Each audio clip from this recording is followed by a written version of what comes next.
All right, my lighting kit. This is what I bring on location. There's a few things I'll add to that.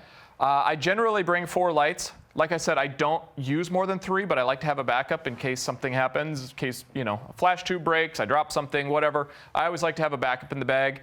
Plus, I use the ProPhoto B1 and B2 kits. They come with 2 lights when I bought them, so I just have 4 anyway. So I throw the B1s and the B2s. I like them because they don't have cords for wall power. They're all battery powered. You don't know if you're going to be in a room or a location where there's not an outlet handy. So I like to rely on my own power of the batteries to be able to power the lights and not have to scramble and look for an outlet that might be 40 feet away and not have long enough extension cord or any of that type of stuff. I just like to be a little bit self-sufficient in that matter. So I bring those 4 lights. Modifiers, I bring the Photech soft lighters. They're just inexpensive bounce umbrellas with diffusion. I'll show you one of those in a minute. I have 36-inch, 46-inch, and 60. A similar product, it's a little more expensive, but it's great quality, are the deep umbrellas from ProPhoto. That's what we'll have set up today. They have different sizes. They're just listed as medium, large, and XL. I don't remember the exact sizes offhand, but the XL is pretty huge source, and it's very soft. But again, I use the soft lighters for a lot of things. The 36-inch is generally what I use for my fill light on almost every shoot. And the 60-inch is what I use for a lot of my main lights. And I like that they break down like umbrellas. They're inexpensive, so I can just throw them in the camera bag, not worry about breaking them.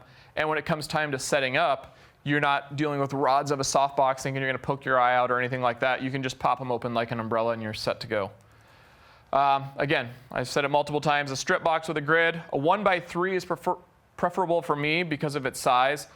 And then a lot of times I'll bring a white reflector. I always use the diffusion fabric within because I want that soft light. So bring that along with you in your kit. And lastly, seamless background paper. I have so many rolls of seamless paper. A lot of times with clients that I work with repeatedly, I just ask if there's a closet. I bring the 48-inch wide roll, so the 4-foot roll similar to what we have here today.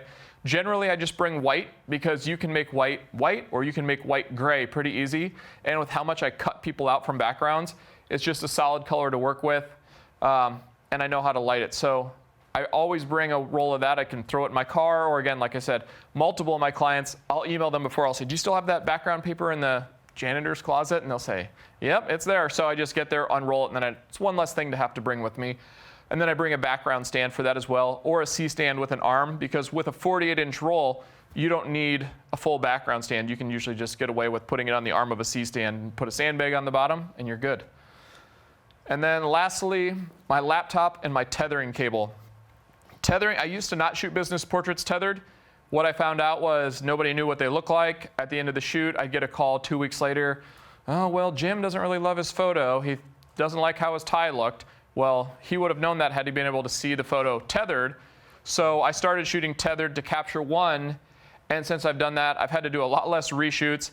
What I do is, a lot of times these shoots are 5 minutes long. We'll take 3 minutes to shoot, and then I'll have them come review. And all I tell them is, hey, I want you to look through these. You don't have to select the final image today, but I just want you to be generally happy with the images. How you look, check your hair, check your suit and tie, check your dress, whatever it may be. Anything where I want them to look at those photos and be like, all right, I think there's something in here that'll work, because then I can move on to the next one and know that's now on them. It's not so much on me because they were okay. If not, a lot of people are like, well, I like this pose the best, but I don't like my head position. Can we do more of these? Awesome, because then I know, same thing. Let's get that out of the way, bring them back to the screen. If they see one that they're happy with, then we can move along. So tethering is key for me, and it gives them confidence, because if they're seeing photos that they like, they think, oh yeah, this guy actually knows what he's doing. So that's good, and it keeps everything organized for me, because I can star them as they pick and select them, and I know when I get back to the office, all right, this is the one they're probably going to want, so I'm going to do a little extra here on the front end, so that way when they do order files later, there's a little less work for retouching. But I guess all in all, for my lighting kit, I just like to keep it simple, because again, one of my clients, it's on the 8th floor of a building where I have to walk from a parking garage. I don't want to be taking 5 trips back and forth by myself. I want to see if I can get everything up in one. So one thing that's awesome, Think Tank makes these gear bags that I can fit all of my equipment for one of these shoots in one bag, including C-stands. It's a little bit heavy, but it's on wheels, so I can just roll that up, bring my camera bag and my laptop bag, and we're good. I can do the whole thing in one trip. And there's other companies that make bags, but if I can just put everything in one location, it makes it a lot easier on me. And then having that set up ready to go, it also fits in my car. So lastly, bring in a posing stool. Whether it's just a simple impact posing stool like this. I have one of my clients just has these metal stools from Target or something like that. Anything that doesn't have a back on it will work. You can adjust, if it's height adjustable, awesome. If it's too tall, I always bring an Apple box with me, whether that's for me to stand or sit on or for them to rest their feet on, something that makes everybody comfortable and look natural. And then lastly, lenses. I tend to shoot the majority of my business portraits with either a 50 millimeter, a 24-70, or if it's all real close-up stuff, I'll use a 70-200. But generally speaking, the 50 millimeter or 24-70 is what I use because, again, you don't know the size of the room you're getting into. You don't know any of the circumstances. So if I'm going to have to be 2 feet away from somebody, not ideal for a portrait, but I want to be able to properly make that photo. Or if they have a huge space, I can zoom out to 70 and compress that background, make a little more flattering photo by getting away. So a 24-70 is great. Today we're going to be shooting with a 50. I have the Nikon 50. It's just really sharp, great portrait lens for business portraits. And it's good enough to get those close-ups, but also handles the 3/4 lengths really well, especially in a space like this. So that's basically all I bring. And then, of course, my handy-dandy light meter, which I'll show you how I use that. That's key to just, I like metering all my lights beforehand so I know that they're dialed in. Your light meter has one job. It's just to tell you when your camera settings are correct and syncing up with your lights properly as far as exposure. So I like to know that's exactly spot on beforehand, and then I don't have to touch it the rest of the shoot. So with that said, here's a couple examples. This was, the photo on the left was a couple that was for an ad for a bank, believe it or not. I know he's wearing doctor's clothes, but it was some sort of financial retirement management ad. Again, shot on gray or white background paper. Just a couple, 2 big, large sources, probably the 60-inch umbrella and a fill light, and actually no accent light on this one, just a white V-flat off to the left. And the photo on the right obviously has an accent light, as you can see on his cheek. And this was full length. I don't do a lot of full length. I try and talk people out of it because when you're cutting out people to put them onto new backgrounds, you have to deal with feet shadows and all that. And so I try and avoid that. But when the time comes, you can definitely do any of this. You just need to pull out your seamless a little bit more to create that full sweep. So just a couple examples there.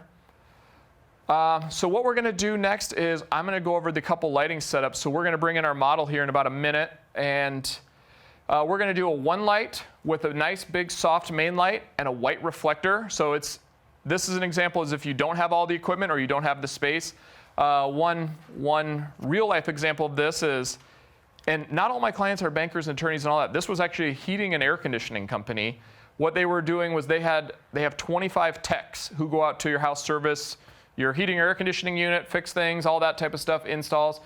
What they were trying to do is be more personable. Their goal was they wanted, let's say, heating and air conditioning tech Tim is coming out to your house on a Thursday at 2, and everybody's at work, but the wife's home and she doesn't know who to expect. They want to send an email that morning and a text with his picture looking nice and friendly, so you can expect when this guy shows up at your door, he's not some stranger. He's here to make your air conditioner work again. So they wanted nice, friendly portraits of all these guys. However, they needed me to do it at 6 a.m. before they went out on call in their break room, which was tiny and had the lowest ceiling I've ever had to work in.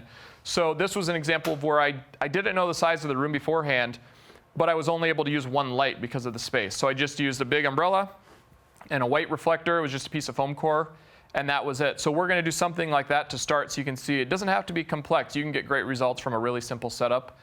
And then the second setup we're going to do is a 3-light setup where we're using our nice soft main light, our fill light, and our accent light, so you can kind of see how those work with each other to get the results that you want. We'll do both seated portrait and then also a 3/4 length stand-up with different posing and all that. So let's do the demo shoot so we can bring in our model, Dave.